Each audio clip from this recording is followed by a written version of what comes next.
This is Mark Allen, and this is Going Beyond Testing.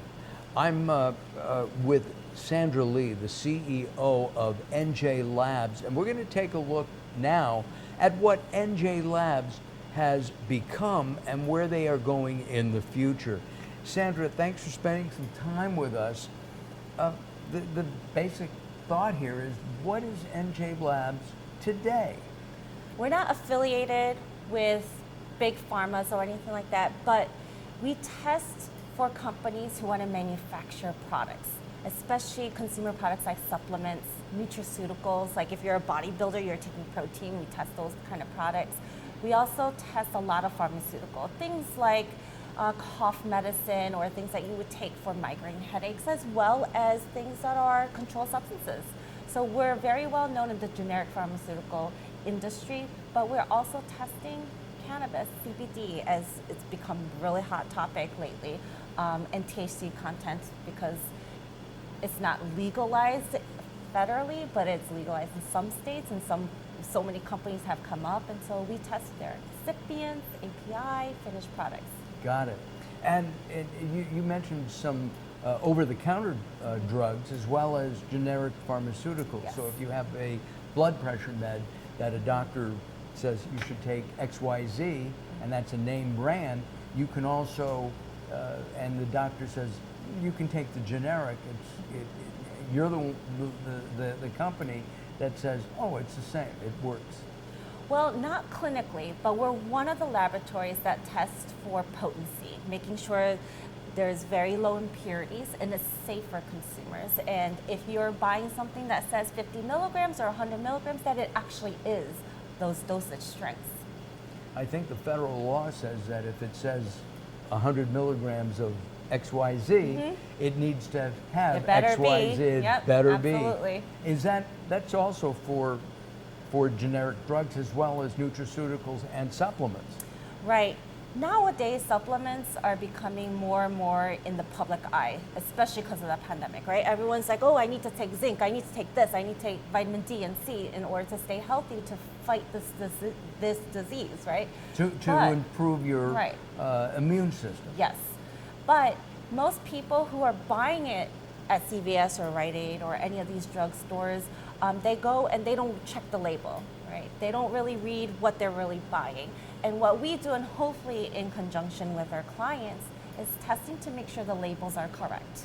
That's a very important issue. And a lot of people in the supplement industry, and especially doctors that I have talked to over the years, don't understand that if it says 100 milligrams of XYZ, vitamin D or whatever, it needs to be in there. Federal law says it. Yes, especially some of the key ingredients like folic acid, right? There are some supplements out there that have more targeted purpose for them to help improve your lifestyle if you're struggling with deficiencies or anything that needs to help improve your daily lifestyle. Because nobody wants to walk around with knee pains or joint pains, right? So there's some supplements out there that target those kind of ailments. When there are products like that, it's even more important to make sure that the right amount of ingredients are in there. And with folic acid, that's something that's often prescribed for women who are pregnant. Yes. Right? Absolutely. And it's really important for the baby. Yes. Right. So you want to make sure you have the right amount of folic acid. You don't want to buy folic acid out there and then it's not hitting those targets, right? You want to make sure you're taking enough and you're trusting these manufacturers that is correct. You're trusting that they are manufacturing these products and they are being honest with you on their labels. When you test for somebody and you say, gee, I know it says 100 milligrams of folic acid on the label. We've tested it and we've done it several times just to make sure. It's only coming out at 80. What do the manufacturers say to that?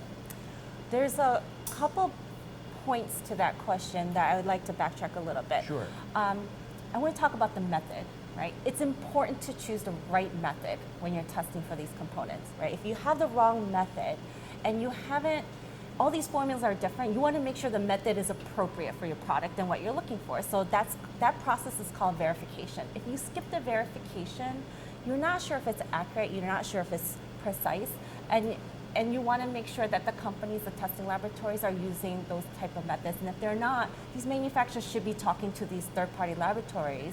Hey, what kind of method are you using? Can you verify it to ensure that we're going to have consistent results, right? So the manufacturer should go back and work with these third-party contract laboratories.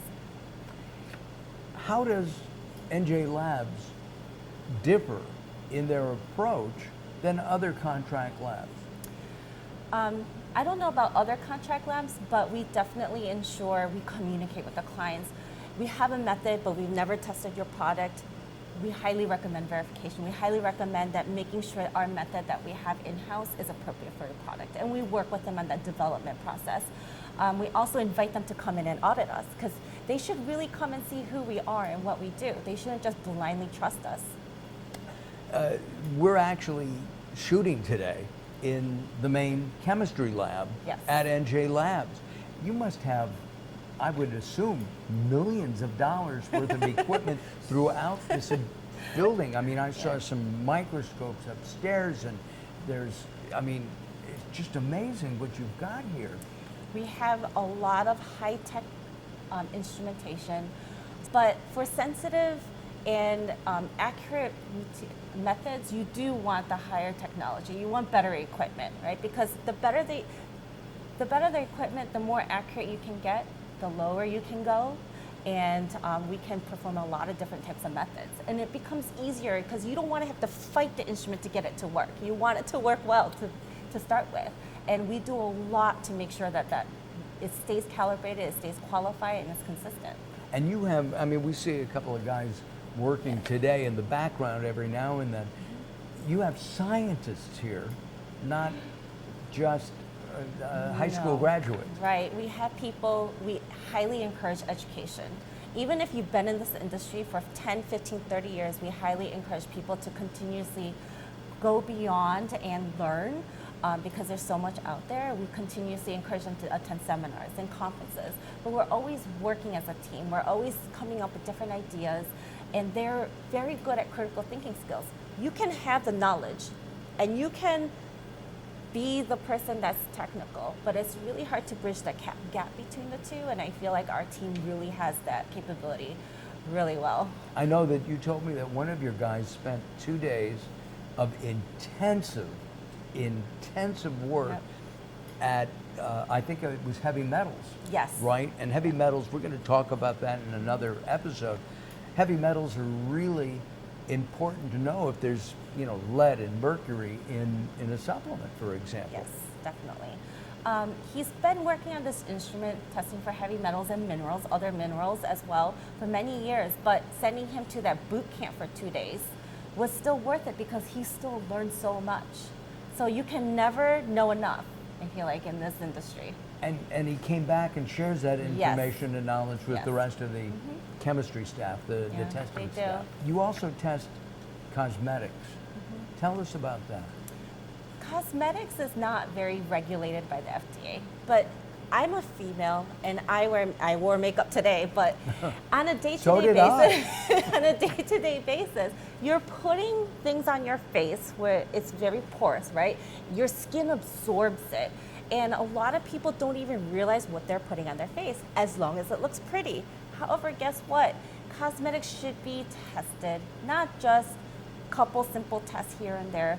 But if you're going to wear it on your face, especially on around the eye area or your eyebrows, and your skin is absorbing it from adults to kids, it should be tested for materials like heavy metals, impurities, and making sure that when you're putting it on your face that it's safe, like microbes, right? You don't want a product that could potentially grow yeast and mold on your face. Oh my, I didn't realize that you could do that. And of course, growing up, my kids always thought it was kind of interesting because I was the only dad on the block who wore makeup on a regular basis doing TV and news like I've done.